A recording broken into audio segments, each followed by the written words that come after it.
তো welcome to my YouTube channel Banjit vlogs. তো guys ইমান ধুনীয়া ঠাইৰে মানে মই গাড়ী চলাই গৈ আছোঁ নহয়। মানে গাইজ আপোনালোকক দেখুৱাইছোঁ চাওক। তাৰমানে কিবা এটা মানে ভাল লাগে, মানে কিবা এটা মানে এনেকুৱা ভাল লাগে, মানে মানুহ নাই, এনেকুৱা খালী ৰাস্তাৰে মানে খালী পথেৰে গৈ আছোঁ, মানে চাৰিওফালে গছ গছনি, মানে মই ক'ত আছোঁ মানে সকলো আপোনালোকে গম পাব। মোৰ চাৰিওফালে কেৱল বাগান, মই কোনো অৰণ্যত নাই। চাওক, এইবোৰ যে গছ গছনি দেখিছে, এইবোৰ হৈছে শাল গছ। মই শাল বাগানত আছোঁ বৰ্তমান, গোৱালপাৰাৰ শাল বাগান, আৰু এই শাল গছৰ মাজে মাজেৰে মই গৈ আছোঁ। তো গাইজ এনেকৈ আমি গৈয়ে আছোঁ, আপোনালোকেও চাই থাকক এই বাগানখন, আৰু আমিও মানে চাবলৈ মানে গৈ আছোঁ। তো গাইজ ভিডিঅ'টো চাব। এতিয়া আমি ৰাইট ল'ম। তো গাইজ এতিয়া আমি ৰাইট চাইড ল'ব লাগিব। তিনিআলি এটা পালোঁ। এই ই ৰিক্সাখন চাওকচোন গাইজ, ই ৰিক্সা দুখন মানে কিবা গৰুত দৌৰে, য'তে পাততে থাকে, মাজে মাজে পাৰ্কিং কৰে নেকি। এই চিগনেল ই ৰিক্সা কোনি ওলাইছিনো, যোনী ওলাইছি ন, তাৰ কিন্তু ইতিহাস থাকি যাব গাইজ। বাপৰে কি ৰিক্সা মানে ওলালা সি, তাৰ কিন্তু ইতিহাস থাকি যাব মানে কৈছোঁ। বাৰু আমি ৰাইট চাইড লৈ পেলাই আহি আছোঁ মানে যিমান যাওঁ সিমানে কেৱল শাল গছে দেখা পাম, কাৰণ পূব পশ্চিম উত্তৰ দক্ষিণ চাৰিওফালে আমাৰ মানে চাৰিওফালে আছে কেৱল শাল গছ। আৰু লোকেশ্যনটো চাওক, ৱাও, ইয়াত মানে ফটোশ্বুট কৰিব খুব মানে মজা হৈছে, পাৰফেক্ট হৈছে গাইজ। তো শ্বুটিং কৰিবৰ কাৰণে ভাল। আৰু আপোনালোকক দেখুৱাই আছোঁ। মোৰ মানে এনেকুৱা মন গৈছে ভিতৰত গৈ আপোনালোকক দেখুৱাম, তো নিশ্চয় দেখুৱাম গাইজ। তো মানে ইয়াত ব্ৰেক মাৰি দিওঁ নেকি গাড়ীখন গাইজ, দিলোঁ দিয়ক, যি মন যায় তাকে কৰি দিলোঁ, আৰু মানে ব্ৰেক মাৰি দিলোঁ। ভিতৰত আছে মানুহ বাৰু, থাকক সিহঁত। মই ওলাই আহিলোঁ মানে আহিলোঁ আৰু মানে ভালকৈ আহিলোঁ গাইজ।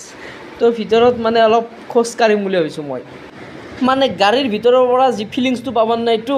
তো গাইজ ইয়াৰ শালগছৰ মাজৰ পৰা মানে ফিলিংছটো লৈ যাওঁ গাইজ।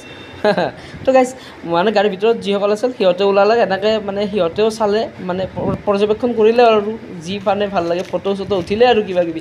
আৰু গাইজ মই মানে অলপ খোজ কাঢ়িম বুলি কৈছোঁ নহয়, অলপ ভিতৰৰ মানে খোজ কাঢ়োঁ, যিহেতুকে মই প্ৰকৃতি আটাইতকৈ মানে ভাল পাওঁ। মানে প্ৰকৃতি বুলি ক'লে একেবাৰে কি ক'ম আৰু, প্ৰকৃতি মানে মই মানে এনেকুৱা মানে মোৰ ইমানে মানে ফেভাৰেট হয়, আৰু গছ গছনিয়ে বহুত ভাল পাওঁ। তো শালগছ বুলি ক'লে মূল্যৱান গছ এই শালগছ। মই দেখিছোঁ প্ৰতিডাল গছৰে মানে এনেকৈ মানে বাকলিটো মানে ওলাই আহিছে শালগছবিলাকৰ। আপোনালোকৰ কেমেৰাত মই স্পষ্টকৈ দেখুৱাইছোঁ, ৰ'ব চাওক, এনেকৈ মানে লাৰিলে বাকলিটো ওলাই আহে শালগছৰ, মানে বয়স অনুযায়ী মানে এনেকৈ হৈ থাকে। আৰু এই শালগছৰ পৰা উৎপন্ন হয় শাল ধূনা, তেনেকৈ আৰু কি উৎপন্ন হয় আপোনালোকে কমেণ্ট কৰি জনাব।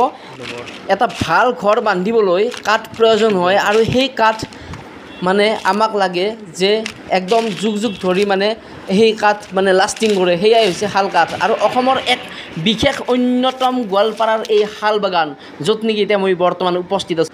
আৰু কিছু পৰ্যবেক্ষণ কৰি মই ইয়াত এটা গৱেষণা কৰিলোঁ ইয়াৰ ওপৰত, যে এই শালগছটো কিয় মজবুত, এটাতো বেলেগ ধৰণৰ প্ৰশ্ন হয়, এই শালগছ কিয় মজবুত হয়নো বাৰু, কিয়, তাৰ মানে ওপৰত মই তাত চমু গৱেষণা কৰিলোঁ ইয়াৰ ওপৰত। মানে কি চাওক, এই শালগছটো আপোনালোকক দেখুৱাইছোঁ, ভালকৈ চাওক। এই যে ছালটো যি এৰি আহে এই শালগছটোৰ, মানে ইমানেই মজবুত হয়, তাৰ মানে ইয়াত মজবুত হোৱাৰ ফলত ছালটো এৰি আহে। যিবোৰ গাছৰ এনেকৈ ছাল এৰি আহে ন, সেইডাল গাছ অত্যন্ত মজবুত হয়, বিশেষকৈ শালগছ। ৰ'ব ভালকৈ বুজাই দিছোঁ, এগেইন দেখুৱাইছোঁ আপোনালোকক, চাওক, আপোনালোকক দেখুৱাইছোঁ চাওক। যিডাল গছৰ মানে এনেই মজবুত হোৱা নাই, মজবুতৰ ফলত গছৰ বাকলি ফাটি এনেকৈ ফু মাৰি দিছোঁ, গুৰি ওলাই আহিছে, ধূলি ওলাই আহিছে, মানে গছৰ বাকলি ফাটি ধূলি ওলাই আহিছে, য'ত নেকি এই মজবুতৰ ফলত তেনেকুৱা হৈছে।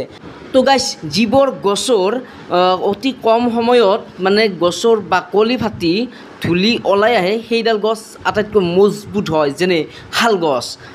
তো ইমানে মজবুত হয় যে শ বছৰ তাৰ লাষ্টিং হয়। তো গাইজ এইখিনিয়ে বৰ্তমান মই চমু এটা গৱেষণা কৰিলোঁ, আৰু যিহেতুকে ফুৰিব আহিছোঁ ইয়াত, কিবা এটা নিশ্চয় মই মানে ভাবিলোঁ, ফুৰি চাকি কিবা এটা গম পালোঁ পৰ্যবেক্ষণ কৰি পেলাই।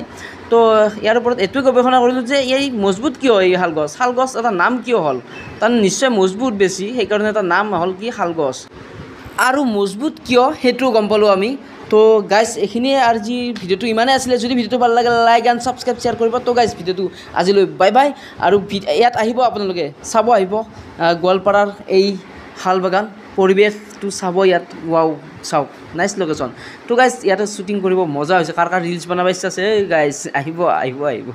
তো